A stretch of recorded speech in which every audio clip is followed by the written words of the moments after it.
The U.S. economy took another major blow last month. According to the Department of Labor, inflation rose by 8.5% in March, the highest rate since 1981. Higher prices are likely to have a major impact on average Americans who are already struggling to make ends meet. And the White House is working overtime to convince you that they had nothing to do with any of it, of course. I'll go over the data and the reality in tonight's Hold the Line.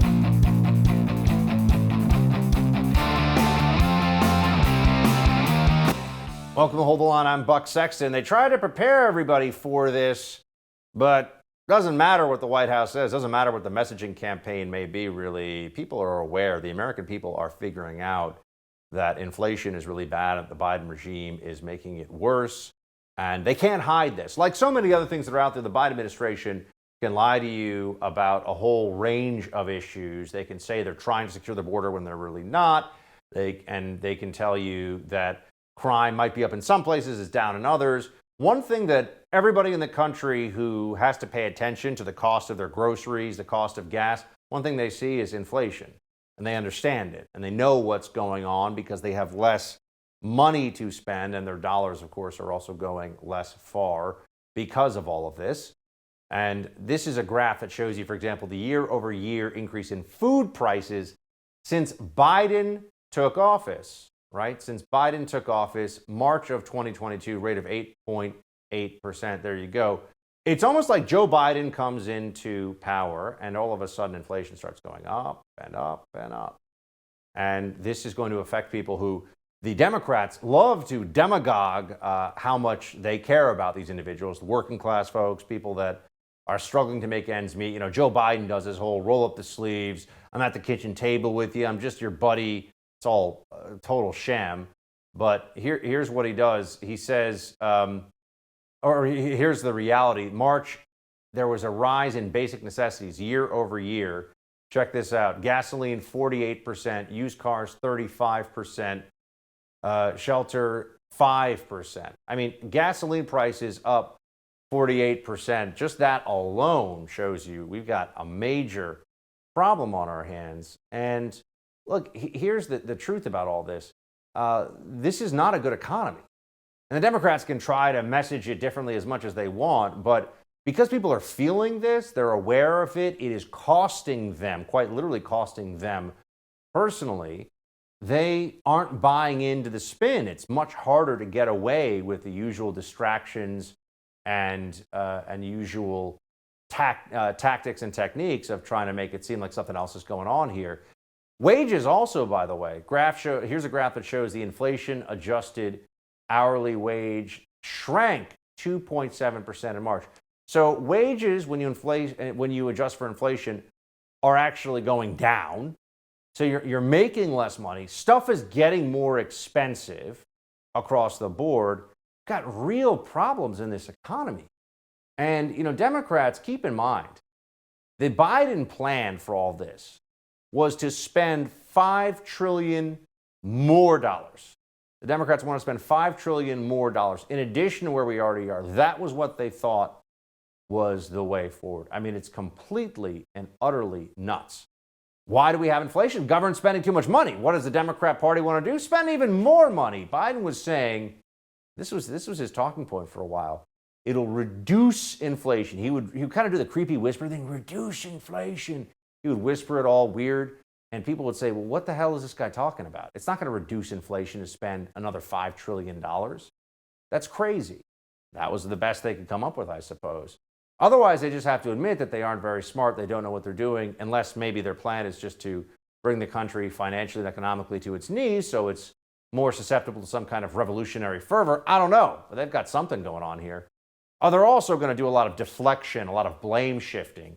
I mean, here's Jen Psaki yesterday saying that the extraordinarily elevated, don't you like that phrase? Extraordinarily elevated, as in super high inflation, 40-year high. Extraordinarily elevated. It's Putin's price hike, she says. That's what caused all this. Watch. So because of the actions we've taken to address the Putin price hike, we are in a better place than we were last month. But we expect March CPI headline inflation to be extraordinarily elevated due to Putin's price hike. And we expect a large difference between core and headline inflation, reflecting the global disruptions in energy and food markets. So core inflation doesn't include energy and food prices.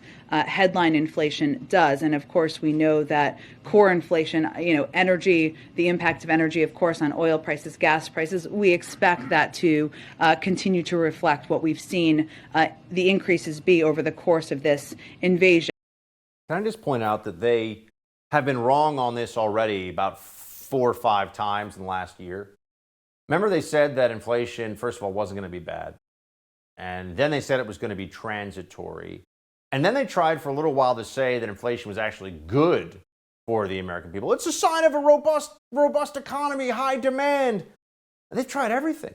And they're wrong at every step of the process, okay? At every step of the process.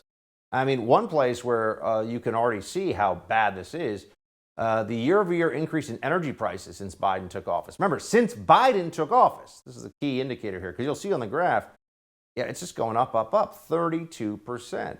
That really affects people. That hurts their ability to pay their bills. So then you have Biden economic advisor Jared Bernstein going out there trying to do some kind of cleanup on aisle Biden, which is a constant struggle for these libs. He goes out there and says, look, we're not going to blame Putin for inflation. And then he blames Putin for inflation. Watch. You guys seem to be blaming everyone but yourselves for even a teeny part of this. Well, I don't think that's accurate at all. I mean, I think what we've tried to say, and in fact, it's the Putin hold on, oil wait a second, hike, right? wait, it's the war. Wait, let me It's respond, Neil, hold on. I never hear, hey, some of this is on me, but I'm going to fix it. Wait a second, hold on. Let me address that directly in 2 ways. First of all, March inflation up 1.2%. That's for the month. That's elevated. 70% of that is energy costs. Over 60% is gas alone. We know that Putin has his bloody fingerprints all over that increase in energy costs. So we're not blaming Putin, but I mean, it's Putin. And look at the energy prices and everything else. Sure. Okay.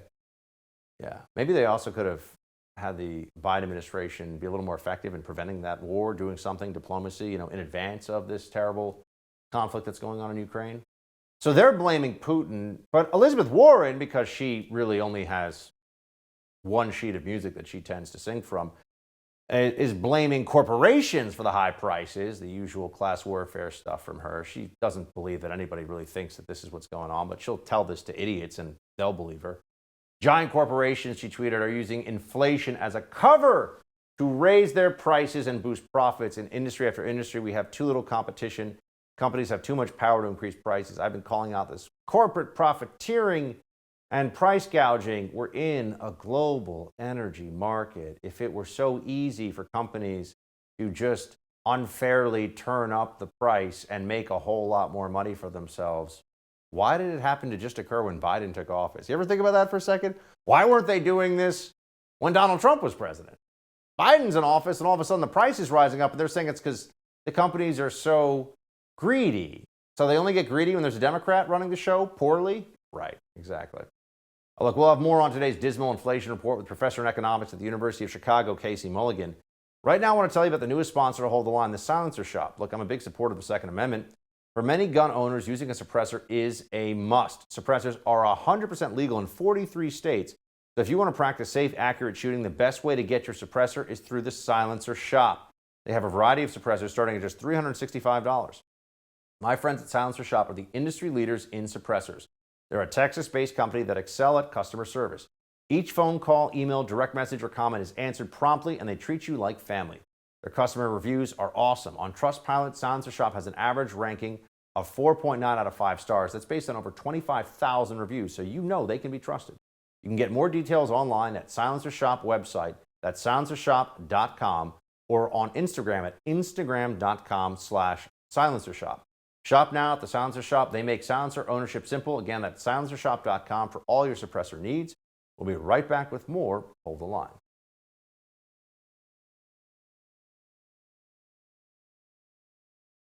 With inflation at its highest rate since Ronald Reagan was president, American families are going to have a tough time in the coming months putting food on the table. Responding to the White House spin, Florida Governor Ron DeSantis waded into the debate criticizing the Biden administration for not doing enough to combat higher prices. Earlier today, DeSantis tweeted, "Inflation is at a 40-year high of 8.5% due to federal policies of borrowing and printing money at unfathomable levels and bad energy policy, which is hurting Floridians. Biden could unleash domestic energy production to provide relief. Instead, he is content watching people suffer." Amen to that. For more on March's inflation report, let me bring in economics professor at the University of Chicago and senior fellow at the Committee to Unleash Prosperity, Casey Mulligan. Casey, thanks for being with us. Oh, glad to join you guys. So one of the ways they tried today, Casey, to explain the numbers was to say essentially this was expected, so no big deal. This is as bad as it's going to get. I mean, this was the spin that was being put on it. So I wanted you to tell us, how bad is this, and could it get worse? Well, this is not something we've seen to this degree, especially what really matters at the end of the day is what our take-home pay, what it can buy us. And the inflation's eroding that. The real wage numbers were very bad in this report. The real wages had fallen 4 or 5%. Wage growth had been an issue for years, and the Trump administration started growing again, especially for blue-collar workers. And I guess Biden wants to reverse that part of the Trump administration as well, that the wage growth's got to be rolled back, and it certainly is. So I've seen a fair amount of people actually say that if you look at what people really need, the actual rate of inflation as it affects people's buying power would be higher than the official 8.5% of CPI. Could you explain that one way or the other? Well, over a longer term, there is an element of the products get better, new products invented, and the CPI doesn't really capture that extra buying power that we have. But actually, it's the opposite that's going on lately, because getting things that we used to be able to get, like an on-time flight, that's a product we used to be able to buy fairly easily. Now it's difficult to buy. Restaurant services is getting worse. All kinds of services, because of the poor performance of the economy, have gotten worse. So that kind of bias really goes in the other direction now. And the official number says our buying power has fallen by 4 or 5%. Really, maybe it's fallen by 10%. Right. So what do you attribute this to primarily? There's also a lot of discussion right now. I mean, here's a graph showing the inflation rate since 2019. And it shows that in March 20 to March 22, obviously today, rate of 8.5%. I mean, it looks like a pretty rapid rise. A number of factors people talk about: COVID spending, Biden administration, additional spending beyond the COVID spending of 2020. And then, of course, they say the Putin price hike is what the administration's calling it. Why did we get to this level? I mean, what do you attribute this to primarily? I mean, the primary thing has been printing all these dollars. Dollars sent out by the Treasury, dollars sent out by the Federal Reserve. Now, this is something that's normally happened after periods of wartime. Now, our war was against a virus instead of a foreign enemy, but after the end of the war, the money supply has increased and prices jump up at the end of the war, and that's what we're seeing now. This is not a surprise. Now, the question would be, are they going to continue printing the dollars and therefore devaluing what a dollar is worth? That's what inflation means, that the value of a dollar has fallen by 8.5% in the last year. Will that continue? I mean, this Federal Reserve doesn't seem to be all that eager to go back to normal. But in principle, we could go back to normal and we wouldn't have to deal with this inflation for much longer. And Casey, we also are looking at the realities of energy prices right now. Here's a graph that shows the year-over-year rise in energy prices since Joe Biden took office. March of 2022, a rate of 32%. What's pushing this? I mean, people talk about the price of gas, the price of energy in general. It feels like it's been going up, up, and up over the last year. What are the primary reasons for this? Because people feel pain at the pump. They see the price of heating and cooling their homes going up a lot. That's something that the American people notice. No question, especially at the lower end. This has been, again, well known that energy price is particularly important for the living standards of lower income people. So this is bad news in every sense of the word. Of course, it's supply and demand in energy. And unfortunately, the policy of Biden, and he promised this on the campaign pass, so voters, I guess, got what they wanted. He promised that he was going to increase the demand for energy by putting things on electric vehicles and stuff like that, and reduce the supply. There's a bunch of types of way of supplying energy, particularly fossil fuel based, that he doesn't like, and he wants to get rid of them. So you're going to have less supply, more demand.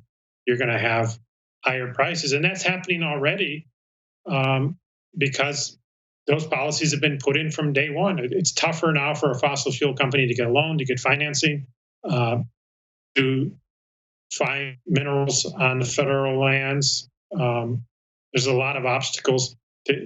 When you produce the product, to pipe it to your customer, that can't be done nearly as much anymore.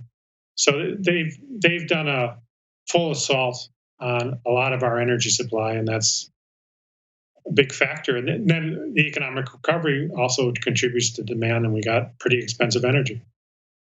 Casey, thanks so much for being with us. We appreciate it. My pleasure. A gunman opened fire in the New York City subway system in Brooklyn, leaving at least 16 people injured. 10 were shot. We'll have the latest on the mass shooting with New York City Councilman Joe Borelli in just a moment. I want to talk to you about protecting your online data for a second here. A lot of companies promise your privacy is guaranteed, but we know that's not true. That's why you need a new privacy and cybersecurity application tool called Secure. Spelled S-E-K-U-R. Secure is using proprietary encryption and offering secure instant messaging and email. With Secure, all of your communication is based on servers and data centers hosted in Switzerland without using any of the big tech platforms out there. Privacy is a big issue. Without real security, people can read your emails, messages, even your bank information. Secure will never mine your data and never ask for your phone number. You can send emails to your doctor, banker, lawyer, or anyone else with total confidence you're not being spied on by your internet provider or big tech. Secure is your solution to stop the constant theft of your digital identity. It costs only $5 for the messenger, only $10 for the messenger and email combination package. Go to secure.com and take back your privacy today. That's SEKUR.com and use promo code BUCK for 25% off. New York City Councilman Joe Borelli joins us in a moment.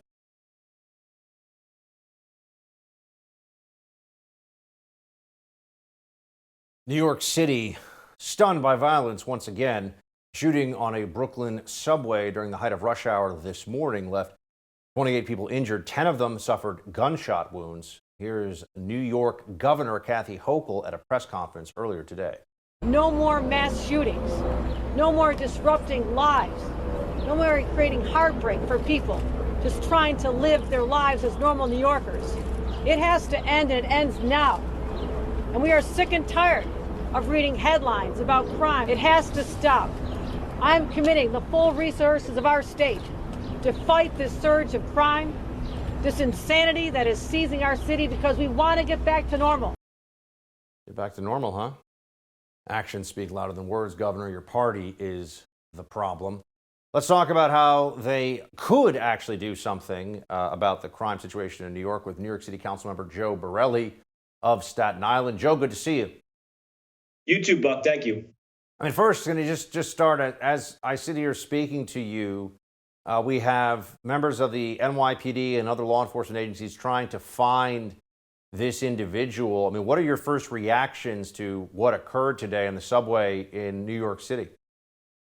Well, it sounds like, first of all, we're lucky that this person didn't clean or maintain their guns properly because, according to police sources, the gun had jammed and the perp discarded that before fleeing. But you're right. The NYPD and the FBI and their partners are all on the hunt tonight for this person.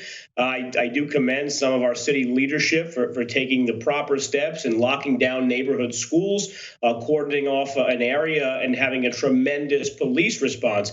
It just just goes and really flies in the face, rather, of what the governor was saying. I mean, just trying to campaign at the podium and speak in platitudes. Like, my God, it's not the time for that sort of campaign pandering that we saw from Kathy Hochul. And frankly, she should have just moved out of the way and let three competent women speak and update us on the real situation. The deputy mayor, the police commissioner, and the fire commissioner are all extremely competent women.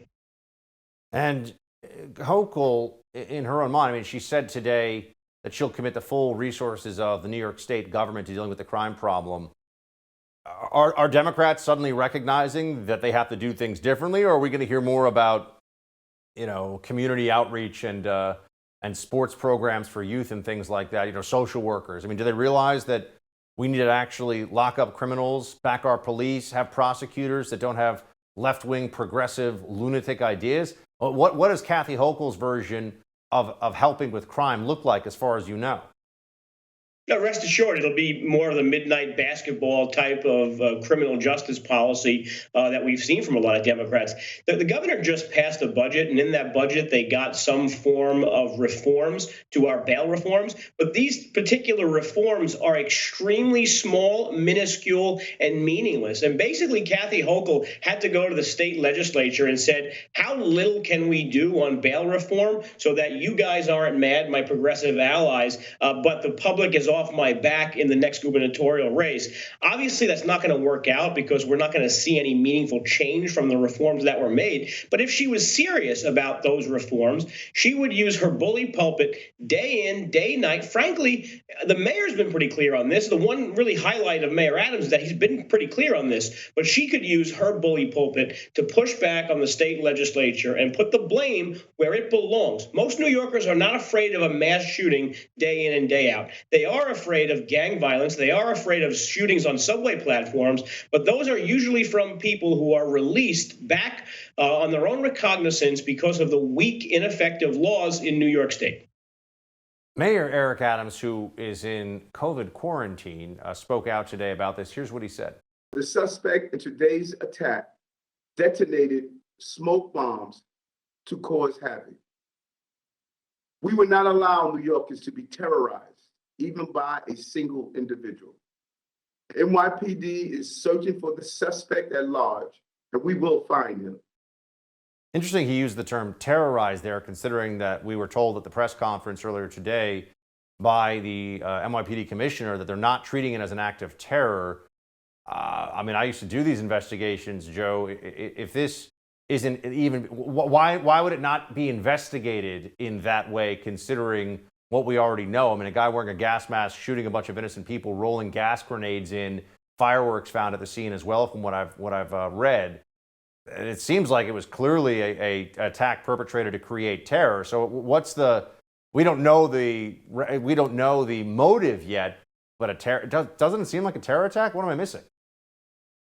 No, you're not missing anything. I mean, I think you pointed out the elements of the crime that clearly showed it was premeditated and organized. People don't wear gas masks into the subway station. People don't bring smoke grenades or fireworks or things like that if they're not planning a terrorist attack. People don't bring multiple magazines on a crowded subway and start shooting people unless they've really thought this through. Again, a gang shooting would involve someone with one gun sort of off the cuff or perhaps premeditated, but you wouldn't see this level of preparation going into it. I think there was a premature comment in today's press conference earlier, and I think the question really is, should this be treated like a domestic terrorist mass shooting, or could it be foreign? Could it be some outside entity? Those things will be answered really only when we know the identity of the suspect, where they're from, and potentially what their motivations are. Switching gears here for a moment, Joe, to the situation of the Democrat Party in the state of New York. New York Lieutenant Governor Brian Benjamin was arrested today in a campaign finance fraud case.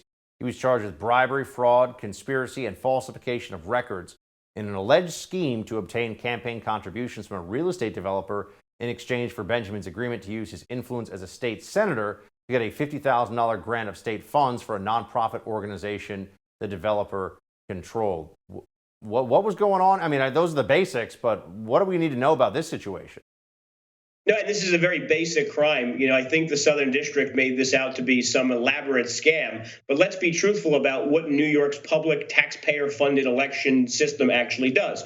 You give someone, say, $250, the city matches it 8-1. So your $250 gets tacked on another $2,000 by the taxpayers of the city. So it's not a brilliant plan.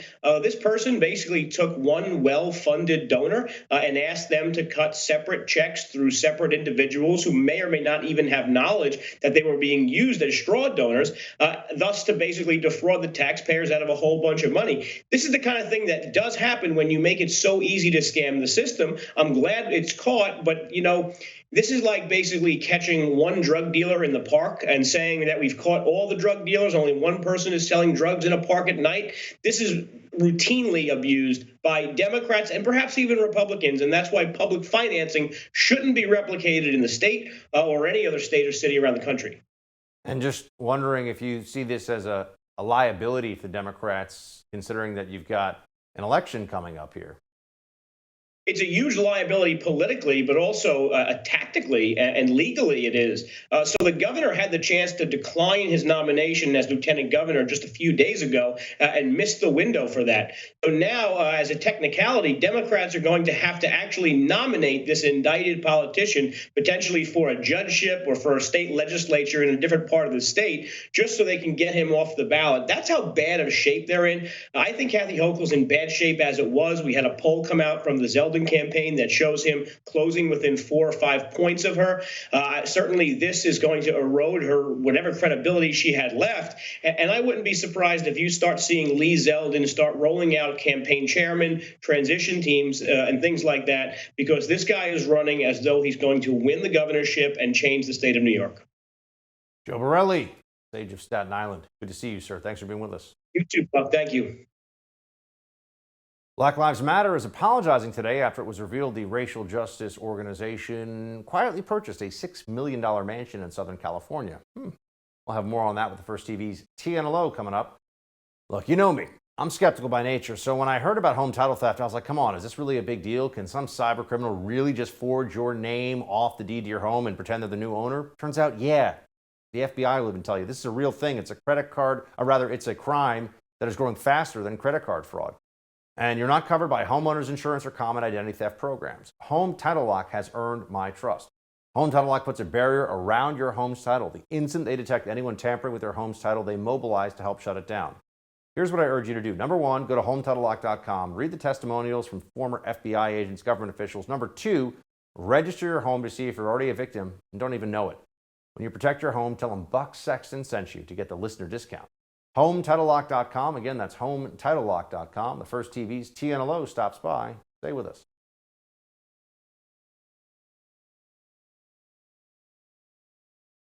The Black Lives Matter organization is coming under fire, this time for the purchase of a $6 million mansion in California. Even some supporters of BLM are questioning the group's integrity. Many people are wondering whether they obtained the funds to buy, or where they rather obtained the funds to buy the lavish mansion. Yesterday, the group actually apologized for its spending, tweeting, quote, "We know narratives like this cause harm to organizers doing brilliant work across the country, and these reports do not reflect the totality of the movement. We apologize for the distress this has caused to our supporters and those who work in service of Black liberation daily." So where exactly is the group's money going? Joining me now to discuss this is contributor here at the First TV, Tiana Lowe. Tiana, what's going on?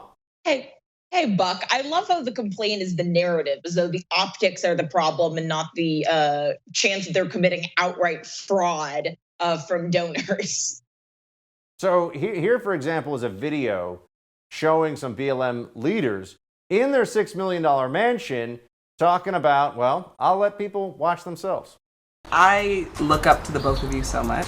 You know, you're big sisters to me, you're movement leaders, you're gangsters. Remember, we used to pretend like we weren't, had to pretend like we weren't, defund the police, because this is a budget issue, right?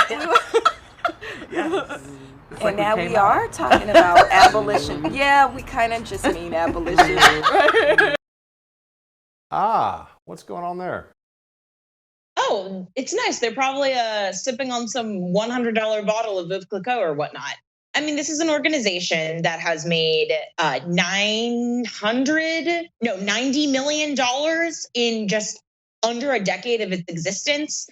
And it's been touted, it was touted by Kamala Harris while she was campaigning. It was touted by sitting members of Senate, Congress, people running for president all throughout 2020 while the rest of us were locked in their homes. And they were using these dollars to enrich themselves. Patrice Cullors, who's the woman I believe on the far right in that video, she since had to step down from leadership because she was caught spending her income from BLM on 4 homes totaling $3.2 million.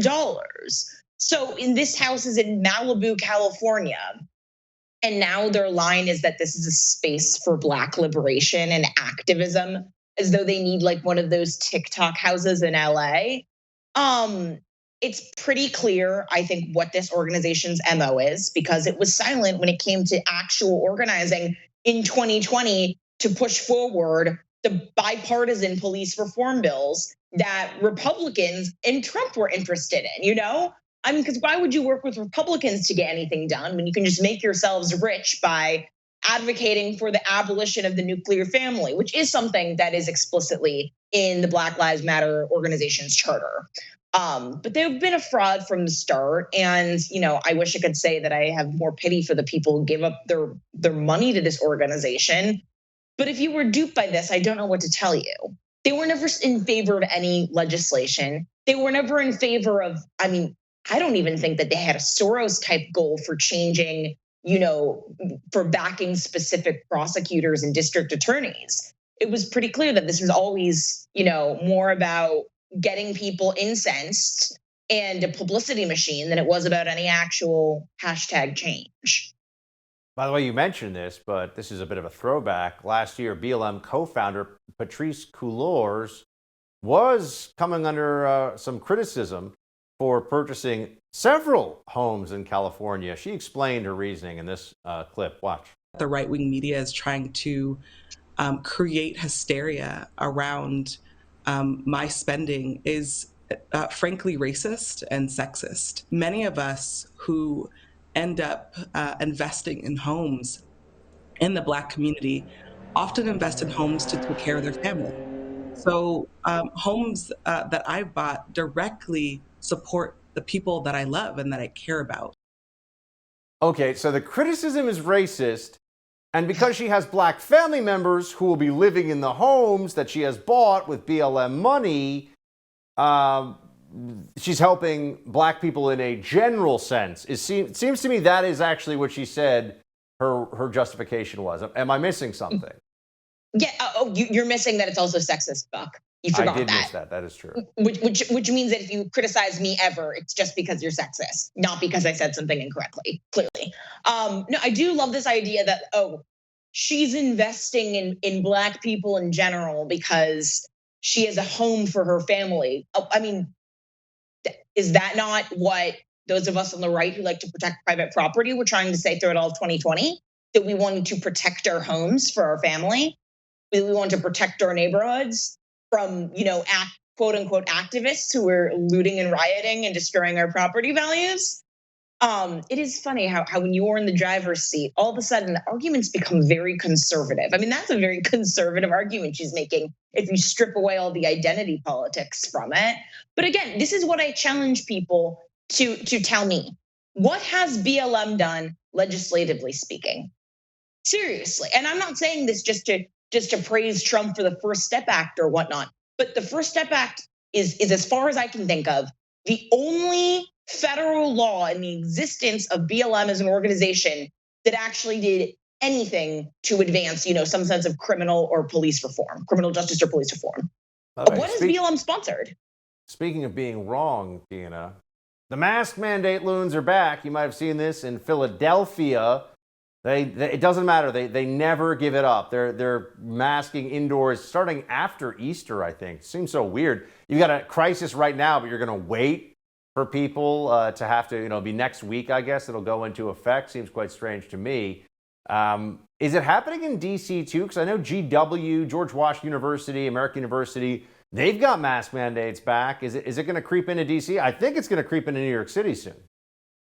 I think it's possible, but look, I think Muriel Bowser is finally feeling the fear of the primary that she's in. She's facing two challengers, and they're from the left. But I think that she realizes that I think district residents actually are pretty fed up with this. Again, anything is possible because we are governed by morons. But luckily, she has the political implications to worry about. And to Republicans scared about Trump endorsing Dr. Oz, they just have to remember that as long as Philadelphia decides to do, garbaggio like this, every time a mask mandate gets reimposed, the local polling average bumps back up 5 extra points for the generic Republican on the ballot, no matter how much you dislike the individual candidate. That's just a fact. As it should, by the way, because these masked Democrat lunatics are just that. They've completely lost their minds. And it's outrageous that there are still people that think that this does anything. It's amazing. It just goes to show you that people... At this point, it's a mental illness. I mean, what is the definition of insanity if not trying the same thing over and over again, expecting different results? Didn't work during Delta, didn't work during Omicron. Why is it going to work for the third year of the pandemic? It won't. We just didn't mask down hard enough, Tiana. That's what they're going to tell us. Didn't mask up enough. That's the answer. That's what they'll say. They're crazy, but at least we're not. Thanks for hanging out with us. Good to see you. Thanks, Buck.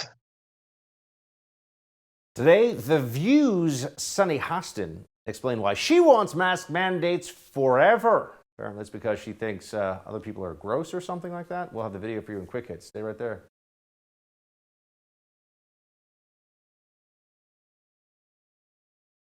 The View's Sunny Hostin demands that mask mandates remain in place because she apparently thinks that Americans are bad or something like that. What? And a Saudi Arabian comedy show does a spoof of Joe Biden and Kamala Harris that goes viral very quickly because, you see, Joe Biden's actually a laughingstock to the rest of the world. They told us that the world would respect us so much more. Oh, they wanted Trump gone so badly. Really? Really? We're going to believe that now? Joe Biden's kind of muttering and shuffling his feet around, always looks confused, looks like he doesn't know where he is, looks like he needs a nap. So much respect from the world. Yeah, that's what they told us. We got those in quick hits. Let's get to it. Now, The View is a remarkable institution because The View is some of the dumbest political analysis you will see on television anywhere. Maybe the single greatest repository of televised stupidity you'd find anywhere when it comes to politics. And this was an interesting moment here. Here's The View's Sunny Hostin on mask mandates on planes specifically. Watch. I think when it comes to mask mandates, they're there because people just aren't great people. And that's just the bottom line. Americans just aren't great to each other. We just aren't. And so when it comes to things like flying, the mask mandate is supposed to be lifted April 18th. I don't want to get on a plane with super spreaders. I don't want to get on a plane with 214 other people that are going to be breathing on me with their COVID breath. I don't want it. I don't want it. I want the mask. Then don't get on a plane because you don't understand science, data, or the last 2 years of lived reality. The mask doesn't work. It doesn't work. What do these people have to see? What do the mask maniacs have to understand? Or what data do we have to present them with so they will understand that their ideas are rooted in superstition? By the way, the air on a plane is filtered incredibly well, as all the airline CEOs have already testified before Congress. And it's not even wearing a mask the whole time. It's mask up between bites. So the mask is totally for show. Totally for show. It means nothing. Nothing other than you have to be uncomfortable and look like an idiot for an hour, 8 hours, 10 hours, however long your flight is. Because people like Sunny Hostin are so scared. Give me a break. I've had COVID twice. I'm probably going to get it again any day now. Living in the world means you're going to get COVID at some point. Man. And then there's the free state of Florida fighting against this madness. Here's Governor DeSantis. Here's what he says about how Florida is not going to allow for this craziness, the mandates and restrictions, etc. Watch this. As long as I sit in the chair in which I sit, no Floridian will be restricted, mandated, or locked down in any possible way.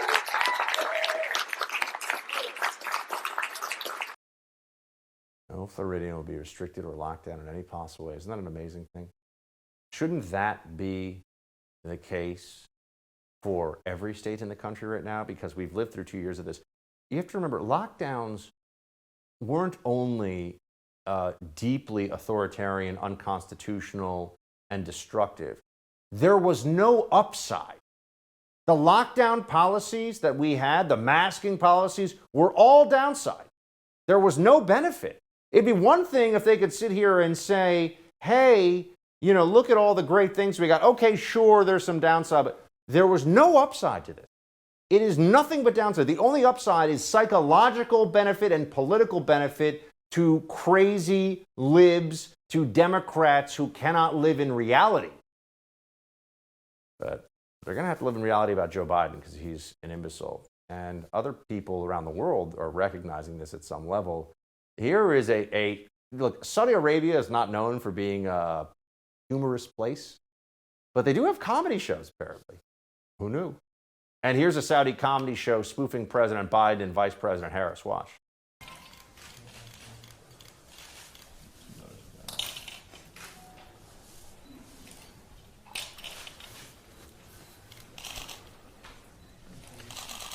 Thank you very much.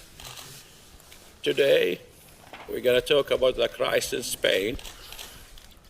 Yeah, we're going to talk about the crisis in Africa. Yeah, Russia. Yeah, Russia. And I want to talk about the president of Russia, Putin. Yeah, Putin. Putin, listen to me. I have a very important message to you. The message is, and the president of China, oh, I didn't finish Russia? No, sir. Thank you to correct me, First Lady. Damn. Thank you very much. God bless you, and God bless. I think they got a lot of it there. What we're dealing with right now, a Joe Biden presidency that is just simply absurd on so many levels. It's not funny, unfortunately, the presidency isn't because of all the suffering and all the downsides of this. But hey, those of us on the right, we warned the country. The libs didn't want to listen. They were all cheering in the streets and honking their horns when Biden won. Yay! Yeah. Worked out great, didn't it? That's it for tonight's Hold the Line. The No Spin News with Bill O'Reilly is next. Shields high.